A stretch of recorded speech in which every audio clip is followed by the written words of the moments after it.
Quisiera darles sinceramente las gracias por hacer que me asome a una normativa que desconocía, como es el Reglamento de Régimen Interior del Centro del CPI Castillo-Cadrid. Mostrarle un reglamento nuevo a alguien a quien le encantan los juegos de mesa puede hacer que devore dicho reglamento y lo acabe volviendo en su contra. Como le he dicho, y porque respeto profundamente a toda la comunidad educativa, me he leído dicho reglamento artículo por artículo, he tomado notas y aprovecho para preguntarle algunas cuestiones al respecto que me han llamado la atención, dado que usted se ampara en dicho reglamento. Bueno, en este segundo bloque analicé las cuestiones que observé de este reglamento de 333 artículos que vi que no estaba cumpliendo esta directora. No los voy a mencionar todos, os lo voy a tratar de resumir.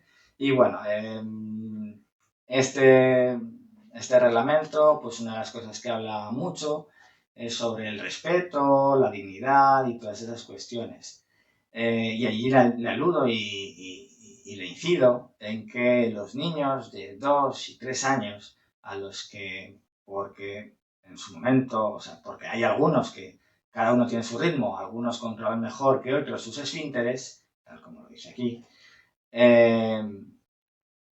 creo que es una falta de respeto y un atentado contra la dignidad de esos niños el que haya habido casos como ha sucedido, que por el mero hecho de que decían que la auxiliar o el auxiliar, no sé si es hombre o mujer, o no se encontraba en ese momento o no le correspondía hacer esa tarea, llamasen a los padres, que la mayoría de los padres trabajan en Zaragoza, entre que salen del trabajo y demás hasta que llegan aquí para cambiar a sus niños, ha pasado ya media hora y ha llegado a haber situaciones en las que lo que han hecho, lo que se ha hecho ha sido apartar a ese niño habiéndose defecado encima, tenerlo apartado y esperar esa media hora a que lleguen sus padres a cambiarlo, estando el chaval o chavala apartado del resto de su grupo. Porque los niños, aunque tengan 2 o 3 años, también tienen derecho a que se respete su dignidad. Y esa es una de las cosas que más le recrimino a esta dirección, porque no hay derecho que, amparándose en que no es mi obligación, no se le cambie. Porque aunque no sea la obligación de un profesor o de una profesora, o incluso de la mismísima directora, de cambiar el pañal, si ocurre puntualmente, creo que por encima de la obligación o no obligación de un profesional hacer una determinada función, por encima de eso está el derecho a la dignidad de los niños. Y eso es algo que, lo siento, pero me sabe muy mal. Y se lo voy a recriminar cuantas veces haga falta hasta que se solucione. Que viene a ser un tema recurrente con niños, con algunos niños puntuales, pues lo que le planteo, se puede hablar con los papás y mamás, oye, tenemos este problema, no hay manera de solucionarlo, si hace falta, se pacta un sobrecoste, un plus, un extra, pues igual que se cobra una actividad extraescolar, pues un servicio extra, pues por el cual cuando ocurra esto, pues se le cobra X a los papás. Y yo creo que habría papás y mamás que, si tuviésemos este problema, lo aceptaríamos. Pero lo que no se puede es decir, no es mi responsabilidad, los papás tienen que venir a cambiarlo, ellos se apañen. No, porque eso también forma parte de la educación de los niños, sobre todo a esas edades. Bueno, también eso de libertad de conciencia, libertad de opinión. Y le pregunto, ¿qué pasa? ¿Que no tengo libertad de opinión si como padre digo que el nivel del colegio es bajo cuando es la realidad, cuando es la verdad? ¿No puedo opinar eso? Luego también respecto a las obligaciones de los profesores, de los profesores, de la dirección, el cómo debe constituirse el consejo escolar, tal como está planteado, demuestra que no se está cumpliendo cómo está constituido ese consejo escolar, por lo que tengo investigado. De momento no tengo documentación que acredite lo que digo, básicamente porque no me facilita el acta de ese consejo escolar en el que fui juzgado. Sí, bueno, luego también otra cosa que que me pareció curiosa, y una cosa que le comenté sobre el reglamento, esto sí que lo voy a leer.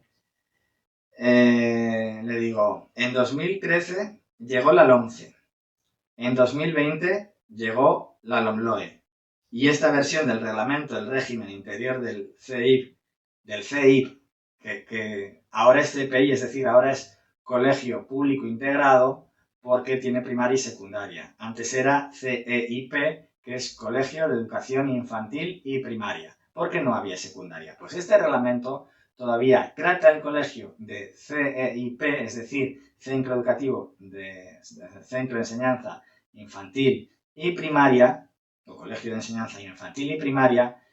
De hecho, habla en este reglamento de la educación infantil, habla de la educación primaria, pero en ningún momento habla de la educación secundaria, es decir, está un pelín obsoleto este reglamento. Entonces le digo, y esta versión del reglamento del régimen interior del CEIP Castillo Cádiz data del 6 de junio de 2018.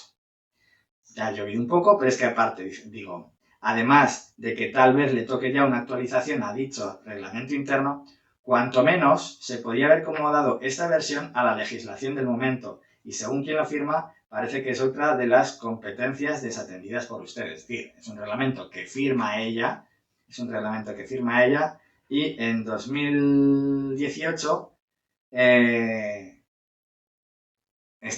en 2018 cuando se firma esta última actualización del reglamento y constantemente alude a la LOE, cuando la LOE fue sustituida en 2013 por la LOMCE.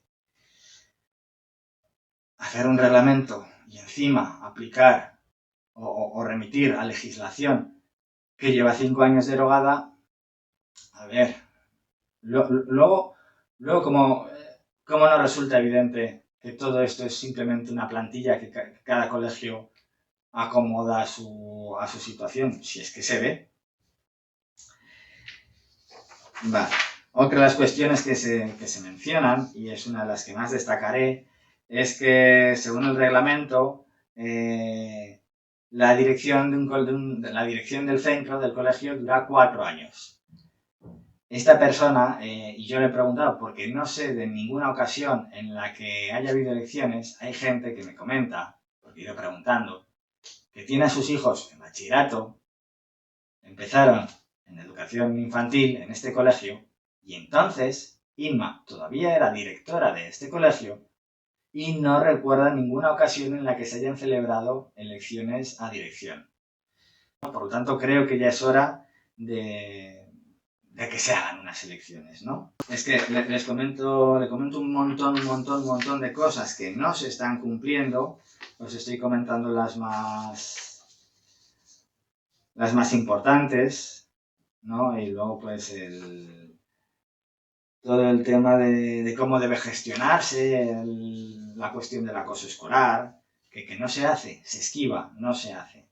Yo no digo que sea muy grave o menos grave el nivel de acoso escolar que puede haber en el colegio. Lo único que digo es que independientemente de que sea más grave o menos grave, no se está haciendo un carajo. Y vamos a ir al citado artículo 279, que ahí sí que me voy a extender un poco.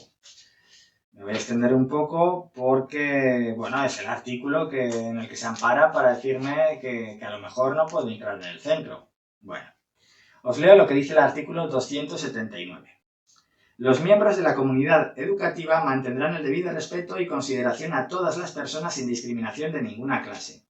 En caso de incumplimiento por parte de un adulto, la directora, oído el consejo escolar, determinará las medidas a llevar a cabo dependiendo de la gravedad, pudiendo incluso prohibir la entrada al centro sin citación previa. Ahora viene mi análisis de este artículo. Y por fin llegamos al controvertido artículo, del que hay mucho jugo que sacar. Cuando se indica que se mantendrá el debido respeto y consideración, sin discriminación de ninguna clase, entiendo que se refiere sin discriminación ni positiva ni negativa, ¿cierto? Ni discriminación negativa de la autoridad hacia un padre por haber hecho uso de su libertad de expresión para usar su posición con la finalidad de juzgarlo ante el consejo escolar sin concesión a su propia defensa, ni discriminación positiva hacia la autoridad para tapar las faltas de respeto que ella comete hacia el resto de la comunidad educativa al incumplir las propias normas de este reglamento. Como comenté al principio de este documento, el respeto es recíproco. Y aunque siempre parte de una base, el respeto se gana con nuestros actos, no con nuestros cargos. Si nuestros actos son respetuosos, mereceremos respeto. Si nuestros actos son irrespetuosos, poca vergüenza tendremos si además exigimos oficialmente un respeto que no nos hemos ganado. Y ahora vamos con esos detalles que delatan que este artículo en concreto o bien ha sido diseñado por la actual directora haciendo de este una norma a su medida, o bien acumula una curiosa serie de peculiaridades. Uno, del argumento, ¿no? Son distintos argumentos. Uno, es el único artículo del que tengo constancia que haya citado esta directora a otros padres o madres para amenazarlos. Y sé de más de uno y más de dos casos. Es decir, siempre esta directora, siempre que ha tenido un conflicto con un padre, siempre le ha soltado este artículo, el 279, ningún otro de los 333 de este reglamento. 2. En todo este reglamento aparece 87 veces la palabra director y una única vez la palabra directora. Si se tratase de una cuestión de paridad de género, yo personalmente habría equilibrado un poco más la proporción, aunque sea un 66-22 en vez de un 87-1. Si tenemos en cuenta que la mayor parte del documento es claramente genérico, puesto que se mencionan cuestiones incluso ajenas a este centro, por eso lo que os decía de que son plantillas, resulta muy curioso que la única vez que aparece la palabra directora sea en el único artículo que esta directora utiliza cuando se le presenta un conflicto con algún padre o madre. 3. En todo el reglamento, el único artículo de los 333 que hay donde aparece una medida disciplinaria a tener en cuenta frente a un adulto es precisamente este artículo. Todas las demás posibles medidas disciplinarias o sanciones vienen referidas a los alumnos. Como mucho, en el artículo 300 se menciona la responsabilidad civil de los padres con respecto a los actos de sus hijos. Y si tan importante era que este reglamento contemplase posibles medidas disciplinarias a los padres, ¿por qué no remite, por ejemplo, al Código Civil o al Código Penal? Entiendo que si, por ejemplo, se llegase al extremo de que un padre agrediese físicamente a un miembro del centro, existiría una responsabilidad civil o incluso penal, y que la propia justicia, si fuese preciso, ya establecería unas medidas cautelares de alejamiento sin necesidad de que la directora del centro prohíba la entrada a nadie. ¿No contempla, por ejemplo, este reglamento la prevención de un posible secuestro de niños entre progenitores separados, pero contempla una falta de respeto entre adultos? ¿Verdad que si unos padres incurriesen en el absentismo escolar de sus hijos, la medida a tomar no sería prohibir a los padres la entrada al colegio? Si ya existen mecanismos legales para penalizar a los padres que cometan actos punibles, resulta extraño que se añada este artículo amenazando con el extremo de prohibir la entrada y sin tan siquiera tipificar cuáles son los actos que podrían acarrear dicha decisión. Es decir, lo único que dice este artículo y lo que argumento aquí es que este artículo dice que la dirección o la directora podría prohibir la entrada de los padres, pero no dice una serie de cuestiones por las que podría prohibirla, sino simplemente a su antojo, a su criterio.